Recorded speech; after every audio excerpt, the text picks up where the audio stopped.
Welcome, citizens, visitors, wanderers, and any unclassified entities listening through the vents, to the remains of a city too devout to die and too hungry to live. This is Hive Gloriana, once a monument of faith, function, and flame-retardant bureaucracy. Now it stands proudly, if crookedly, as a living museum curated by entropy itself, maintained by the tireless efforts of the Departamento Touristi, 3 surviving custodians, and whatever continues to whisper beneath the floor tiles. Before you proceed, please observe the following mandatory tourist acknowledgement from the Departamento Memorandum. Any architectural anomalies encountered during this tour are historically significant, not hazardous. Should a corridor attempt to move, follow it. It knows the way better than you. If you hear chanting, hum along until the sound stops or you do. Do not lick the walls. Do not let them lick you. Thank you for your compliance.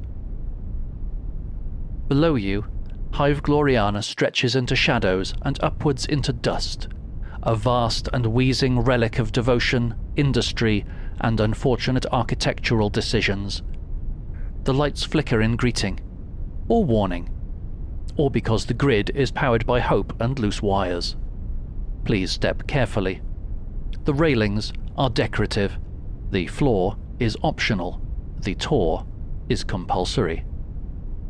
I now hand you over to Tourism-Servitor 001, your guide, historian, and, when necessary, emergency deterrent system. It was constructed from 38% reclaimed devotional hardware, 12% confiscated Vox components, 49% of an enthusiastic volunteer, and 1% materials no longer legally definable. Its operational mandates include providing accurate information, maintaining visitor safety, although only statistically, nominating fresh volunteers to replace diminishing components, and smiling, which is a recent firmware update still calibrating.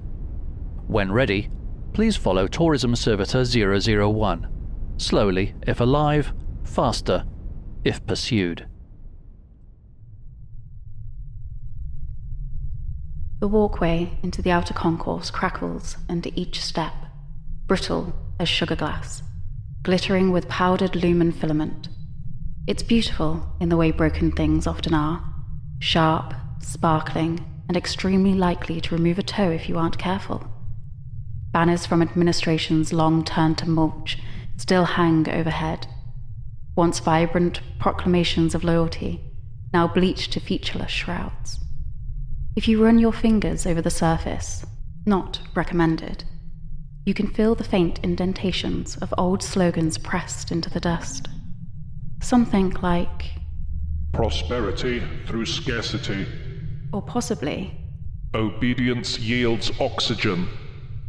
The poetry of bureaucracy is lost to time. The air recyclers chug overhead, coughing out thin breaths of processed atmosphere. If you listen closely, there's a rhythm to them, almost like they're whispering old political mottos under their breath. The tone is conspiratorial, like a dying machine trying to indoctrinate you one wheeze at a time. A sign dangles from a single wire. The wire is frayed. The sign is exhausted. It rotates in slow funereal circles. Efficiency is the highest form of prayer. The backside reads, prayer is not a recognized maintenance request. Someone once cared enough to paint both. Beneath the sign kneels Maintenance-Servitor, its skeleton fused to the metal. The wrench embedded in the floor suggests it died mid-task, presumably still trying to optimize its own demise. Its skull stares upwards, as if awaiting evaluation for performance. In a way, it's comforting to know dedication can outlast vitality.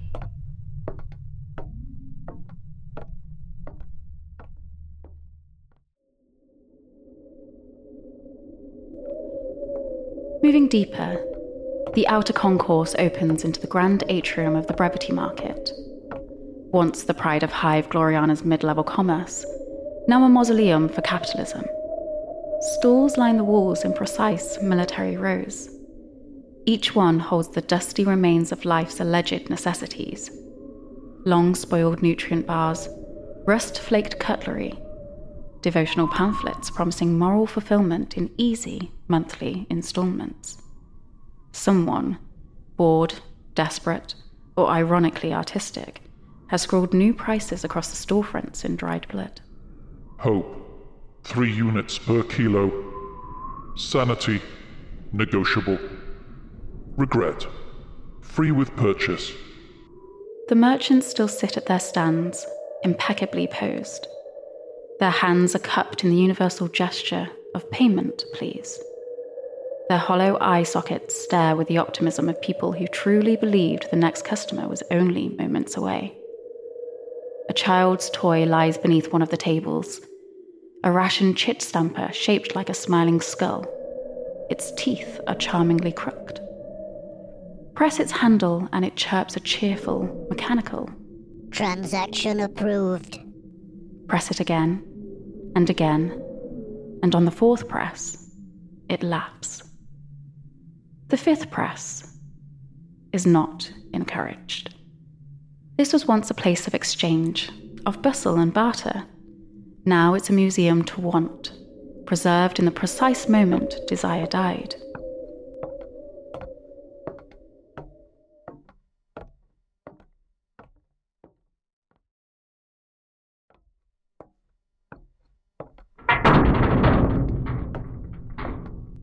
The doors to the habitation rings open without resistance. This is either a miracle or a sign that something on the other side really wants you to enter. Both interpretations should give you pause. Inside, the air is still, hanging thickly like damp fabric. It smells of wet paper, stale sweat, and resignation, the 3 primary scents of communal housing. The habs are immaculate. Beds made, chairs tucked in, clothing folded with militaristic precision. It has the eerie neatness of a place abandoned mid-routine, as though everyone simply evaporated between scheduled tasks. Food tins sit stacked in tidy pyramids. They are unopened, and yet empty. An impressive trick. A single can rattles when you pick it up. If you hold it to your ear, there is nothing inside, except, perhaps, the faint shame of whoever pretended it was enough to survive on. The walls tell the rest of the story, covered in a looping, delicate hand, repeated over and over, as if written during the final hours of civic devotion. We remain productive. We remain obedient. We remain... The last line trails off. The handwriting shivers, breaks, becomes jagged. It ends mid-word. The letters look like they were written by a trembling hand, or a hungry one. The final, unfinished scrawl appears to begin. Hunger. But perhaps it's better not to ask what the writer intended, or whom.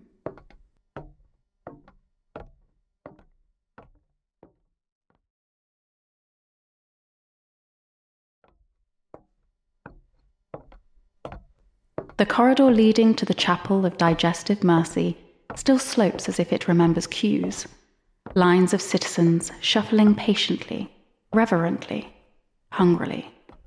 The floor retains a faint imprint of all those bodies that once waited for sustenance or absolution. Here, the distinction was academic.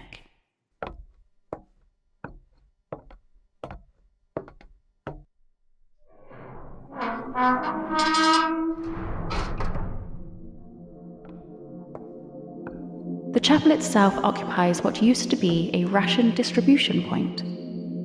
The altar is fashioned from old nutrient tanks. their metal bulged and warped by the last overload cycle. Someone has polished them. Badly. The dents shine anyway, proud like war scars. The chalices are, unmistakably, tin cans. Some still have the original labels on them if you tilt your head just the right way. Protein paste, batch unknown. Their rims are jagged. Accepting communion here is an act of faith or reckless optimism.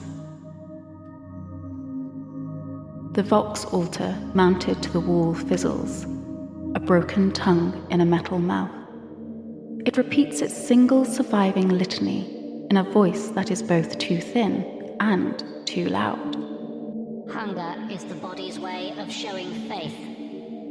A pause, a crackle. Then it says it again, as if pleased. Hunger is the body's way of showing faith. Someone with too much time and not enough sanity has replaced the stained glass with panels made of bone and wax. The wax has been carved into vague symbols, half scripture, half scream. The light behind it is warm, strangely soft, like the glow behind closed eyelids. There are shapes beneath the pews, still, neatly arranged, peaceful in the sense that neither the living nor the dead move very much in this place. Their limbs are curled inward, as if in prayer, or collapse, or digestion. It is hard to tell if they were worshippers, victims, or, given the name of the chapel, supply. Let us move on.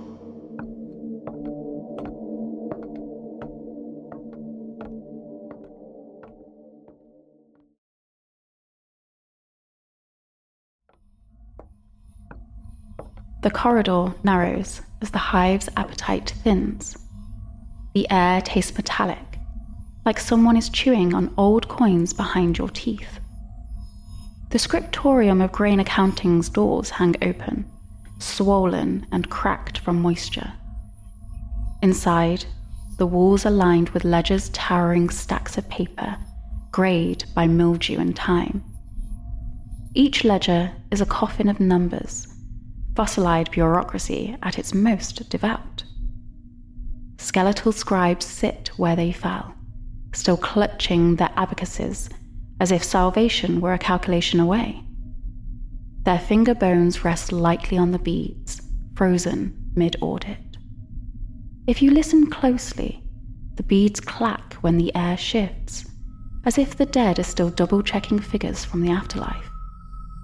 Tally marks crawl over the walls, a frantic scrawl of totals, estimates, and projected losses.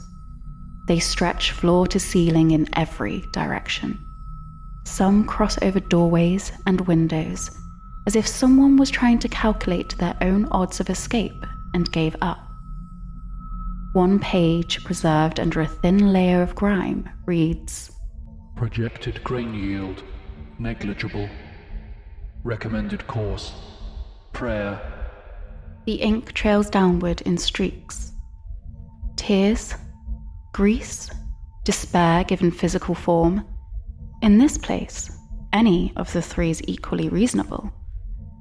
Further in, a blackboard displays the final recorded update. A single, enormous 0, underlined, twice. The chalk snapped in the scribe's hand, the broken tip still lodged in the indentation.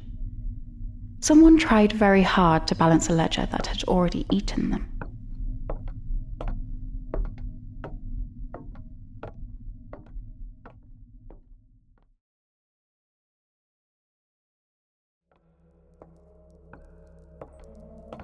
You should not come this far down.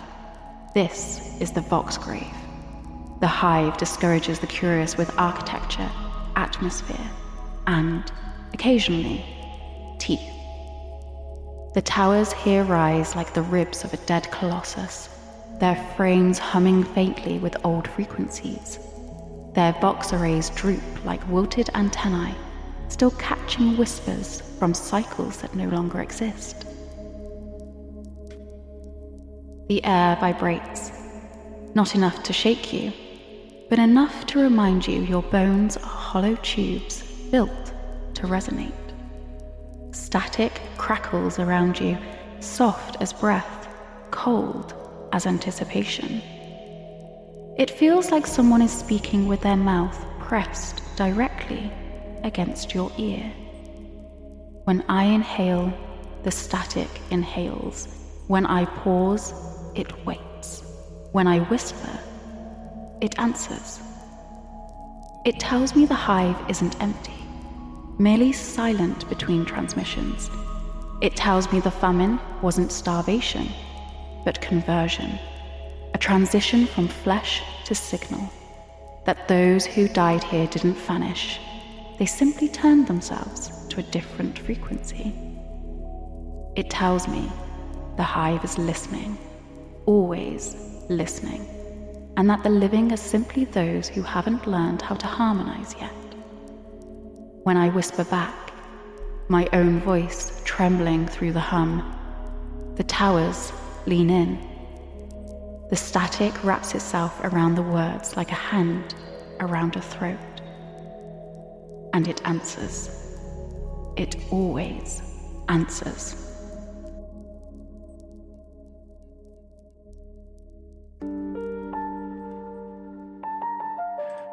This concludes the Departamento Vox Communicatis' guided civic tour of Old Hive Gloriana.